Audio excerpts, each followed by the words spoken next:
Very मच चाचा भैया हो। अबे चाचा जी बताओ भाई की रुचि बोला ही सीखा बोला ही जनबू तब आए सोचत शुरुआत हारा इसवई का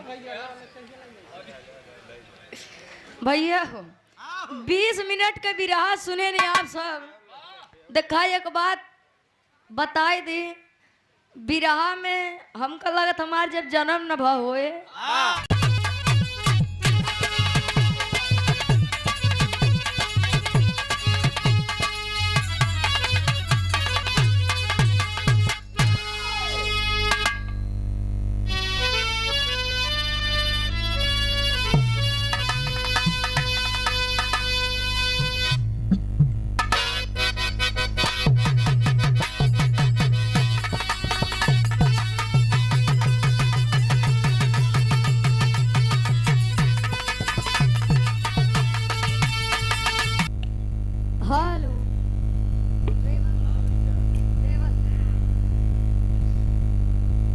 हेलो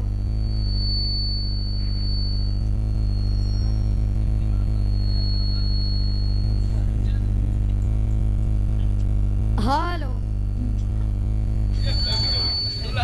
बड़े वाले भाई हेलो बड़ा सिटिया ही लगता हेलो हाँ चिचियाई ना भैया मशीन तो हाथ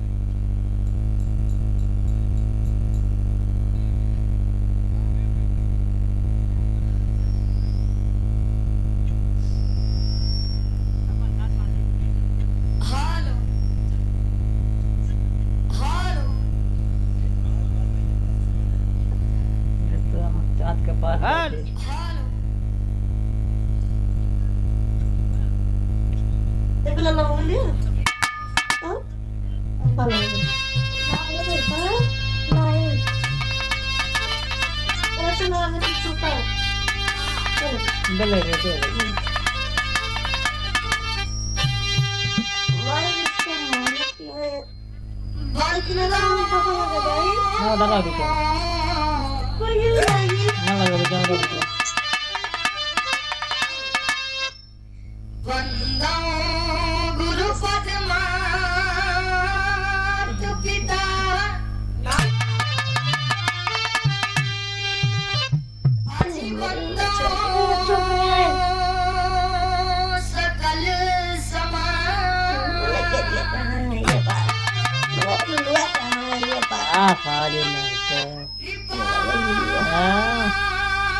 ना झटक वाओ बाबू के कौन पैदा कर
हेलो हेलो बड़ी बढ़िया बात वंदना के लाइन वाह कम समय में वाह बड़ा बढ़िया विरहा वाह डॉक्टर भीमराव अम्बेडकर जी के बारे में आप सब सुने, बेजोड़, कोई जवाब नहीं। बहुत ही शानदार विरह की प्रस्तुति कम समय में आप सबने बड़ी दीदी आप रवीना रविरंजन जी से सुना। बड़ी ऊंची बात, बड़ी बढ़िया बढ़िया बात साथे सुनबे भय। सिलवट पर चूड़िया फोड़े लुए जा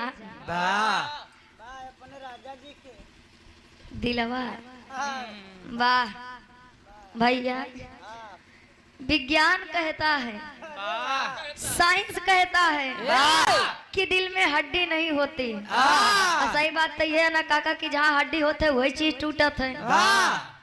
अब बतावा दिल कैसे टूटी भैया।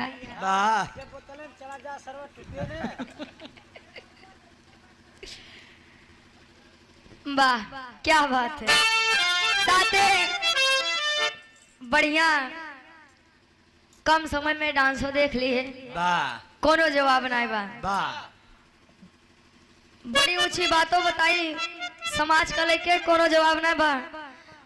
अब यहाँ से हमरे कहती वाला शुद्ध एकदम पुरन की कहा थे। चार नई चीज 4 दिन है, लेकिन पुरान चीज सब दिन है। अब पुराने चीज बड़ा महत्व होता है।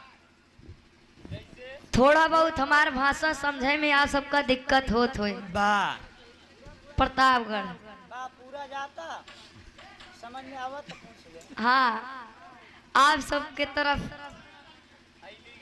आईली गईली खाईली नहाईली होत होई। भैया कहा थे 100 पढ़ा एक प्रतापगढ़ा।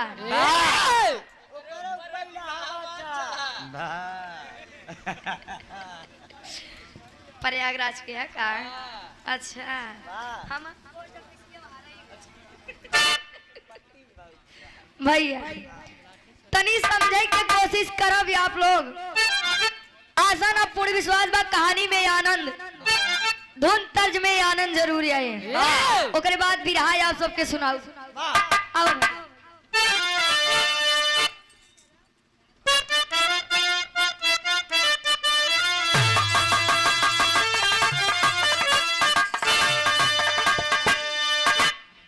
हमारे प्रयागराज के 3 महास्तंभ जो इस संसार इस दुनिया में नहीं रहे।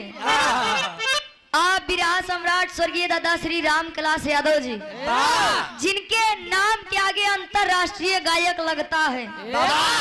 अंतरराष्ट्रीय का मतलब देश विदेश चाहिए, जहाँ जाए के गाय क्या है भैया। बिरहा सम्राट स्वर्गीय गुरु श्री हैदर अली जुगनू जी और बिरहा सम्राट स्वर्गीय दादा श्री लाल जी लहरी गुरु जी। काका बस तनी से बातें का ध्यान दे ले बा। आसान और पूर्ण विश्वास बा कि गानवो समझ में आ जाए, साथे साथे बतियो समझ में आ जाए। आजकल भोजपुरी वाले इतना बढ़िया चीज बजावता है, इतना तगड़ा चीज बजावता है भैया। ढोड़ी में कतो चाय पियावत है, कतो गन्ना के रस डलवावत है। ढोड़ी के पोस्टमार्टम कह दिहन लोग।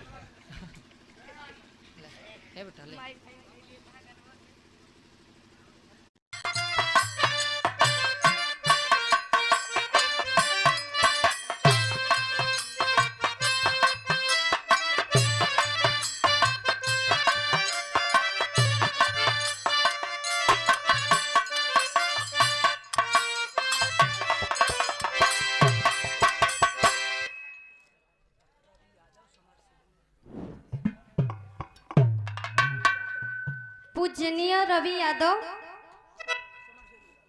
समर सेबुल वाले की उधर से माई के वंदना, बाऊ के वंदना और वीर रस का बिरहा सुने के मिलल।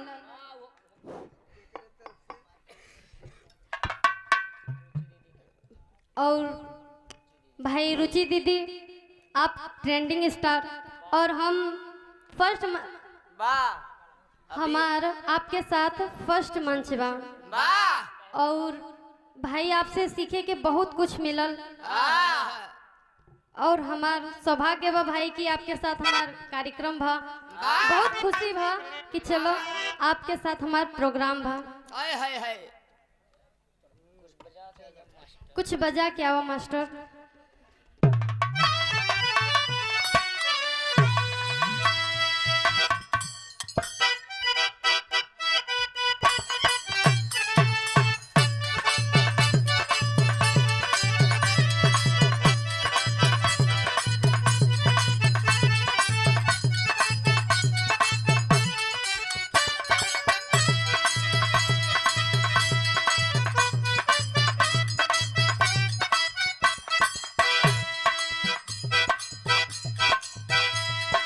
कि कोनो दुल्हन अपने दुल्हा से कहे का कहे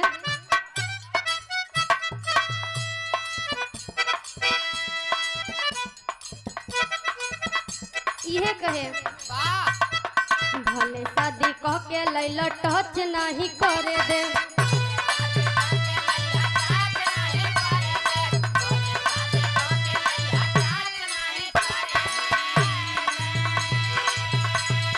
भले शादी कह के लैला टच नहीं करे दे।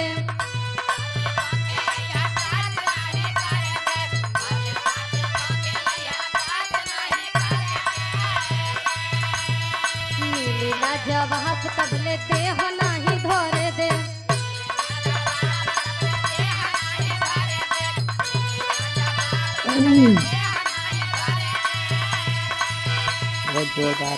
कहे कि शादी तो कोई के लिए आई बा लेकिन तब तक छुए न दब जब तक कि तू हमके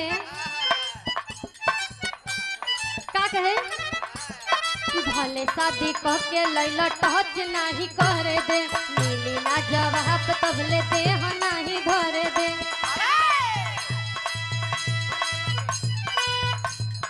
केतना दिन ले चलही बा ई वारंटी लिख के दो। अरे केतना दिन ले चलही बा ई वारंटी लिख के दो।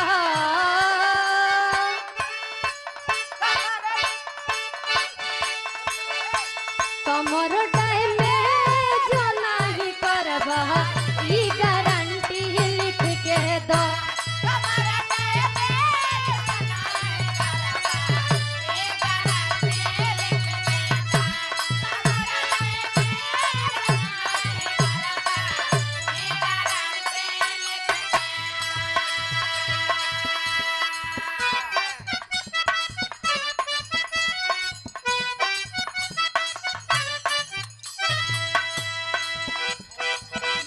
बदल क्या हो मास्टर।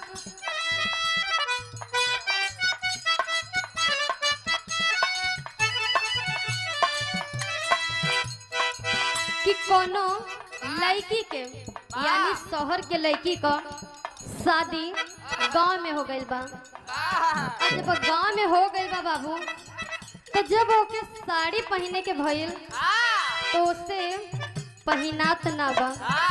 और जब पहनात ना बा तो कहता है सुनो तनी हमारा हेल्प कर दो। का कहे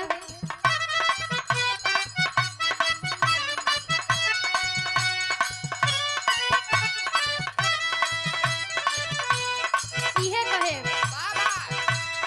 हो गई पूरा डेकोरेट बोलो।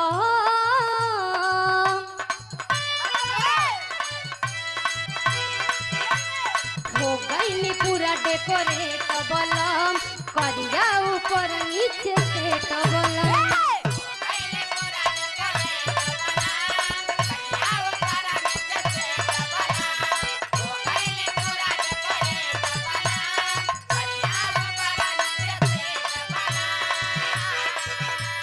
हो गई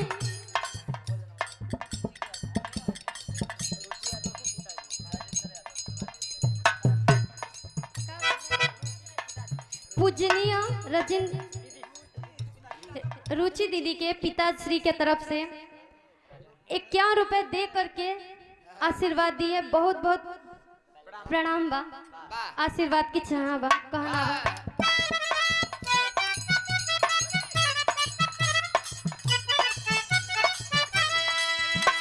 हो गई पूरा डेकोरेटबल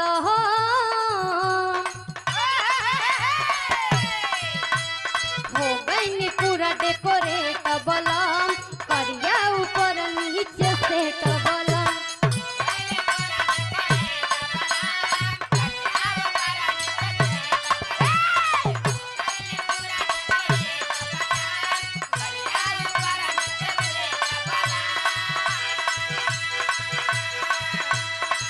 बेरी बेरी सर के अचोरा बहाई ना तीन लगा दी अड़ जाई।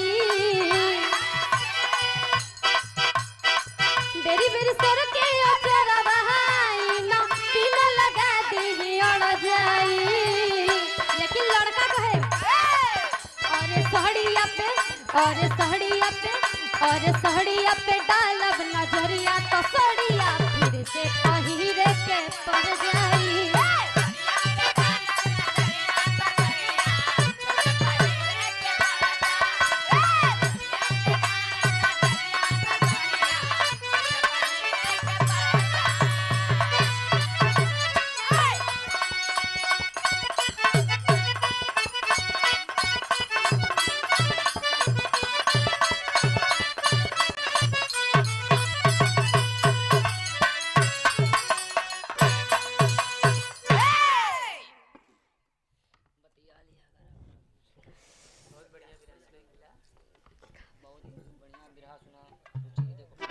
भाई उधर से आप लोग बहुत ही सुंदर बिरहा सुनली, वीर रस के क्रांतिकारी बिरहा वीर रस को। एहरो से आओ मास्टर, उहे वीर रस के बिरहा।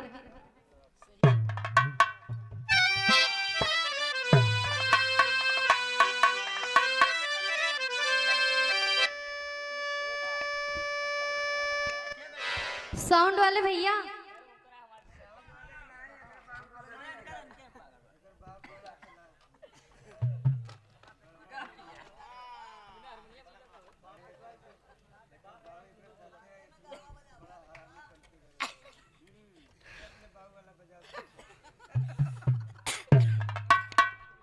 देखो धीरज भैया डबल बाजा रख के चलो ले, वो साथे साथे तीसरा के बचावला घरे वाले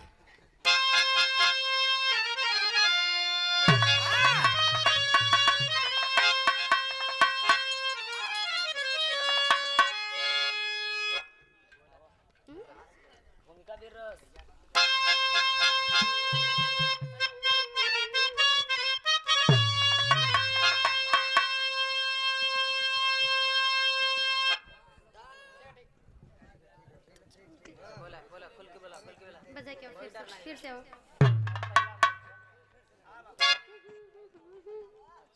विजय के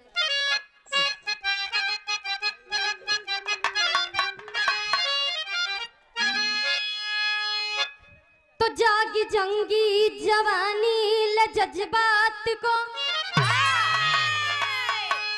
आन परसान से गवाएंगे हम। कि दुश्मनों की निगाहें उठी जो इधर फोड़ कर आंख उसका दिखाएंगे हम। कि है कसम मात्र भूमि तिरंगे के खातिर खूनों की नदियां बहाएंगे हम। कि दे शहादत जन्म दूसरा वीर से ले कि मातृभूमि पगर्दन कटाएंगे हम।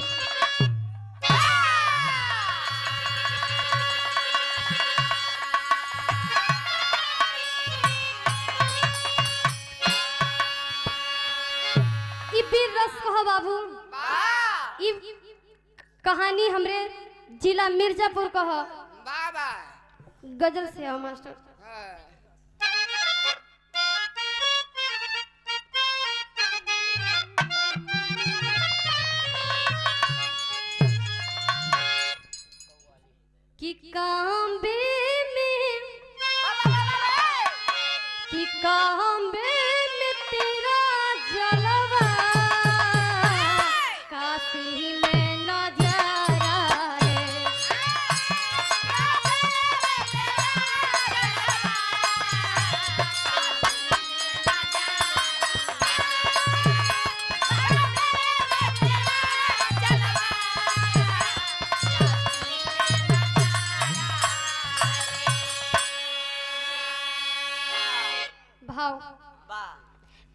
बड़ा ही सुंदर भाव लिखले बाड़े कैसे।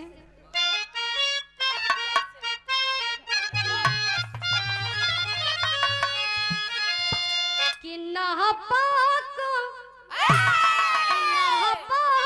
इरादे सुन कसमीरा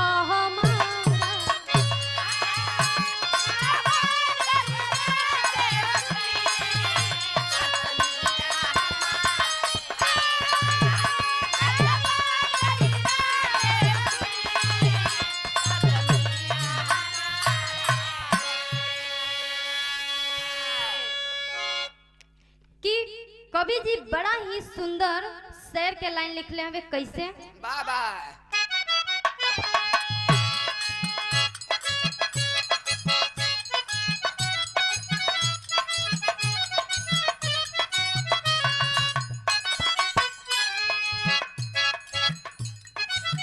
जिला मिर्जापुर जिगना थाना की कहानी है, जिला मिर्जापुर जिगना थाना की कहानी है, गांव गौरा बिरोह की वीरता निशानी है।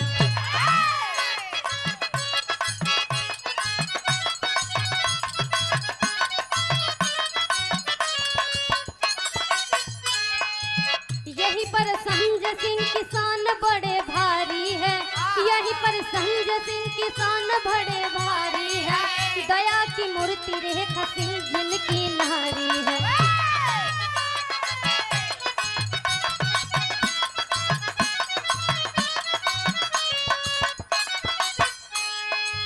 बाहर आ गया है गोद जब गुलजार हुआ, बाहर आ गया है गोद जब गुलजार हुआ, गोद में लाल रेखा के रवि कुमार हुआ।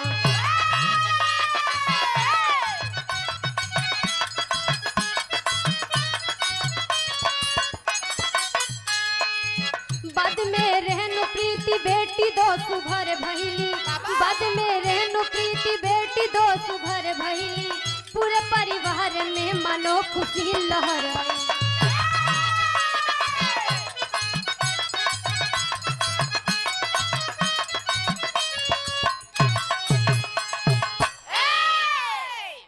किए बाबू ये कहानी हमरे जिला मिर्जापुर के जिगना थाना के गौरा गांव के हो।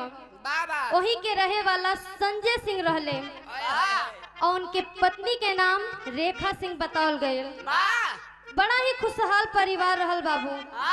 दिन बीतत गईल, रेखा के गोद में रवि सिंह का जन्म भइल। उनकरा बाद दो बेटी और भइल जेकर नाम बतावल गईल रेणु और प्रीति। बाबू बड़ा खुशहाल जिंदगी जियत रहले। धीरे धीरे दिन बीतत गईल और जब रवि सिंह सयान भइले पढ़ लिख के, तब देखो जब जवानी का जोश भरल बा त कैलन का गीत लगल।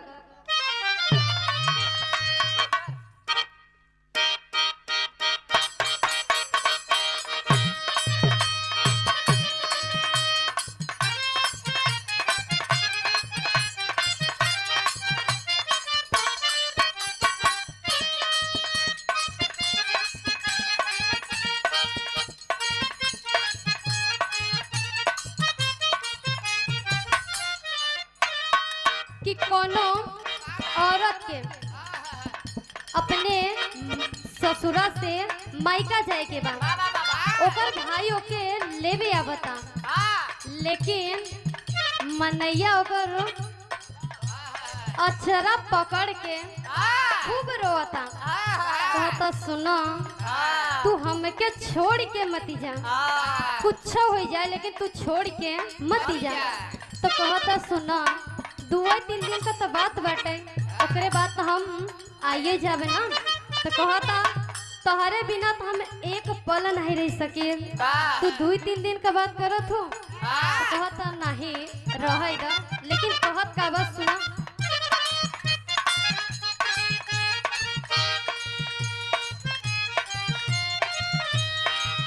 नहीं हर जाए के हम कहीं तैयारिया, अब समरिया रे राम रे,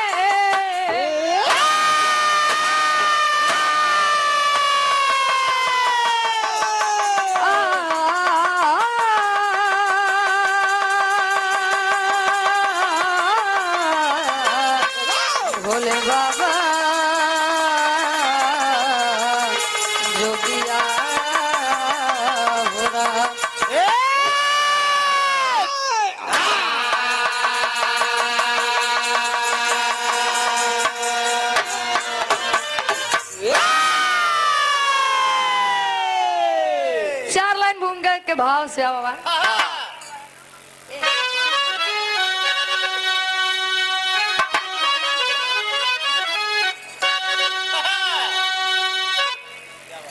अरमान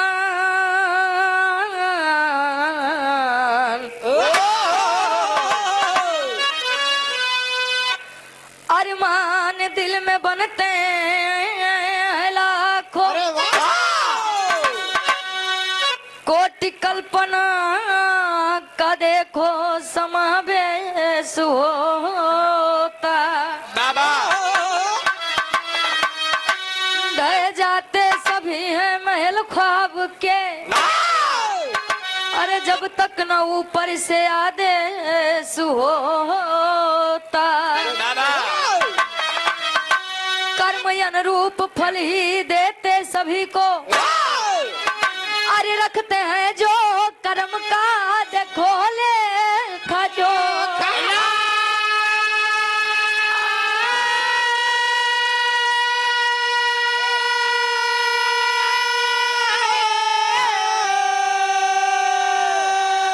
गलत कर्म का है नतीजा भयंकर, मगर सत्य का फल देते अनोखा।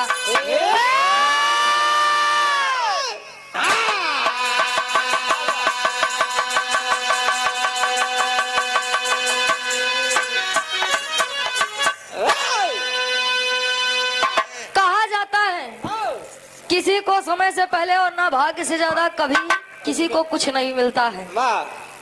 तनी कहानी आप सब ध्यान से समझो भैया, आसान और पूर्ण विश्वास बा। कहानी समझ में आए साथे कुछ नई सीख मिले। विराम में बड़ी बढ़िया गजल के संकेत करते हैं कवि जी का। जिंदगी में हजार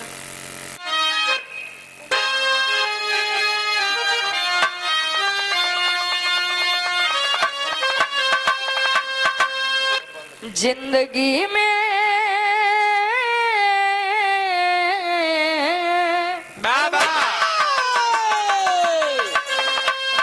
इस संसार में लाख रिश्तेदारी नातेदारी बना लीजिए, लेकिन जब जाना पड़ेगा तब सबके अकेला ही जाएगा। भैया कवि जी बताओ तो इनका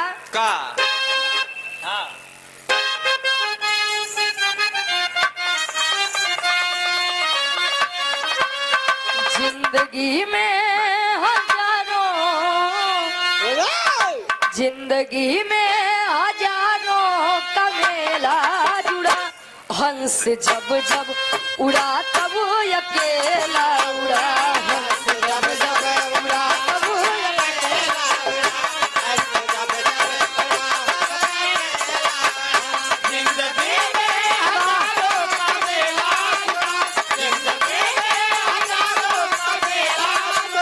हंस जब जब उड़ा तब अकेला उड़ा। हंस जब जब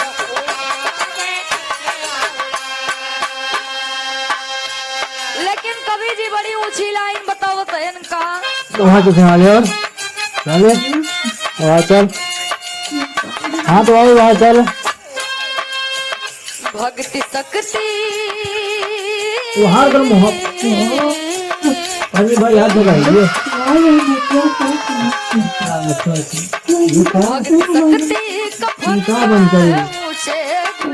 भक्ति शक्ति का फंदा है ऊंचे जुड़े, भक्त हित रहे भगवान हमेशा करे। भक्त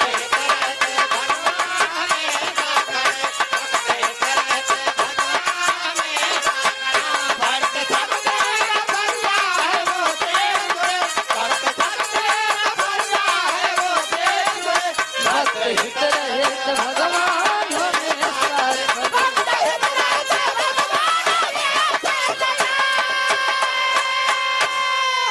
भक्ति शक्ति का फंदा है ऊंचे जुड़े, भक्त हित रहते भगवान हमेशा जुड़े। अगर निस्वार्थ भक्ति भाव भजन करबा तो सब मिले, लेकिन स्वार्थ से जाबा आए तो कहाँ से का मिले भैया। पता लाग मंदिर में पहुँचे काका हो, मंदिर में पहुँचे कहे माई हमारे जना प्रधानी जीत जाते हैं तो 5 किलो के लड्डू चढ़ाओ। दर्शन दीदार नहीं भा मंदिर के द्वारे से बस माई जीत जाते। विराट की कहानी हमारे यहीं से शुरुआत हुआ कैसे का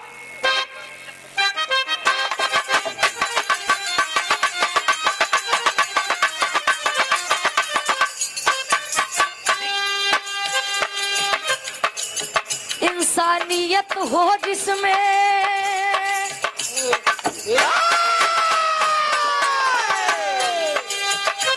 इंसानियत हो जिसमें वह सच्चा इंसान है, उसके लिए तो सारा जग ही जहान है।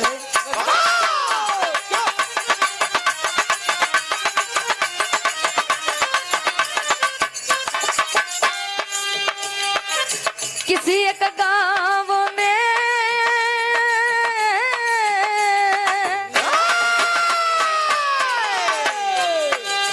किसी एक गाँव में किसान दयावान रहा, किसी एक गाँव में किसान दयावान रहा, किंतु फूल बिना गुलशन वीरान रहा।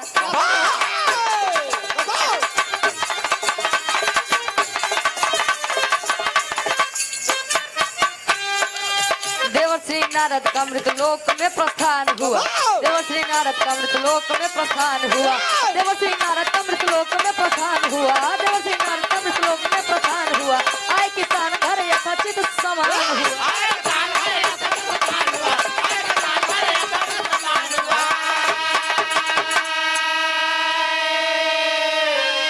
आप आदरणीय चाचा जी श्री राम किशुन यादव जी क्योटा का पूर्व की पावन धरती से 101 रुपए का महान आशीर्वाद। काका तनी आप सब कहानी समझ ले, आसान और पूर्ण विश्वास बा। कहानी शीशा के जैसे साफ हो जाए। आप लोग भैया हो ये काका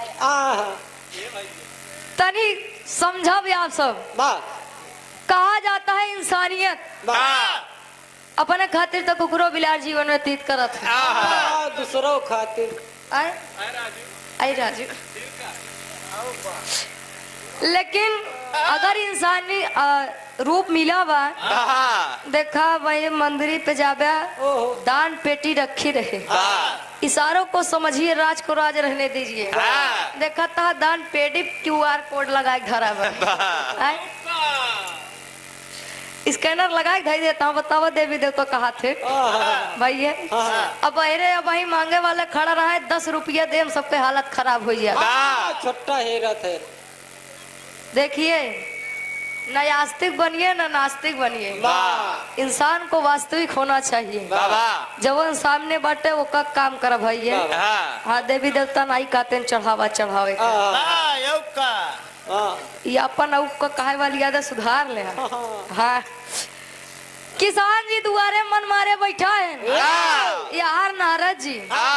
ओ नहीं नारद जहिया नारद कुछ न पावे, कुकुर फेंक दी हड्डी लड़ावे। कुकुर फेंक दी हड्डी लड़ावे। एक काम करा तू कुकुर लिया चला, देखा हड्डी लड़त है कि नहीं। इनका इतना दाय बताए जहिया नारद कुछ न पावे, हड्डी फेंक दो कुकुर लड़ावे। समझ आया। हाँ चामक जवानियां लामे चली जाते हैं। हेलो बीड़ा तेरा तो नारायण नारायण नारायण नारायण नारायण नारायण नारायण नारायण नारायण। काफी दूर से आता है। अब भाई क्यों नारायण नाम रहे मंचक लगाइए। नाम बुलवा ले बेचारा। नारद जी नारायण जी के जाप करत करत पहुंचन किसान जी के द्वारे कहन कसवैया। बड़ा मन मारे बैठा है। का बात बा रंगराज भैया आए कहे का बात बा, कहे न कैसे बताई बतावत है न गीत लागत बा।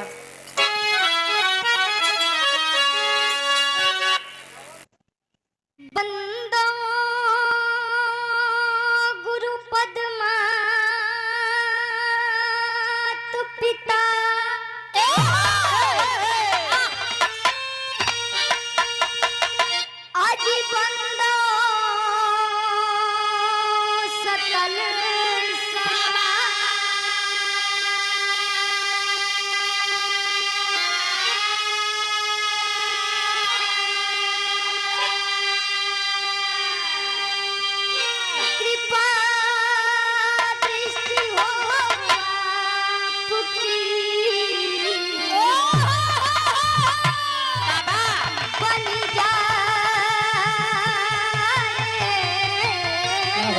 सबका का भाई बेटा हाँ? तो भाई का झड़ा ना फिरेगा गुरु मूर्ख मुख जन वो झड़ा फिरा करो आज से वकी नैन चका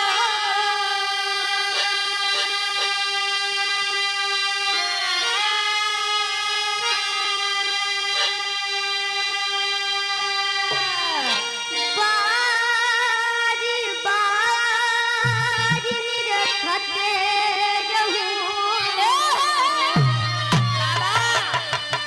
सिर गुरु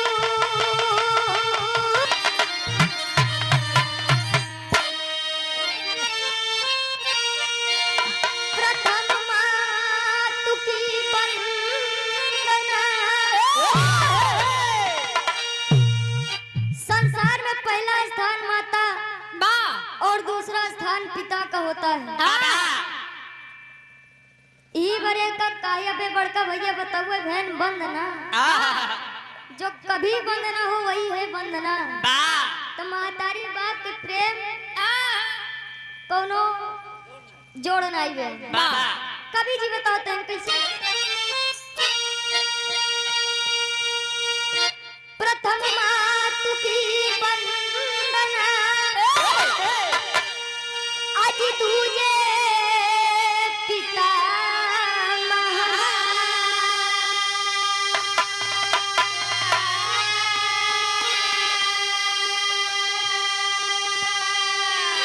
तो हाथ जोड़ विनती करूं हे गुरु भगवान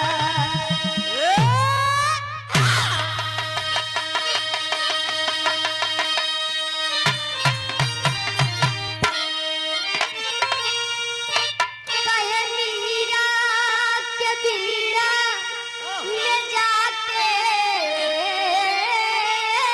समैलू अब नारद के तेरथ सितार हमारी आई हो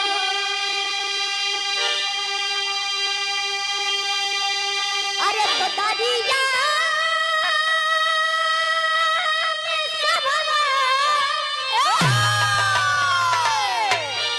लगाना ए माई एही रुचि के सुनला पुकार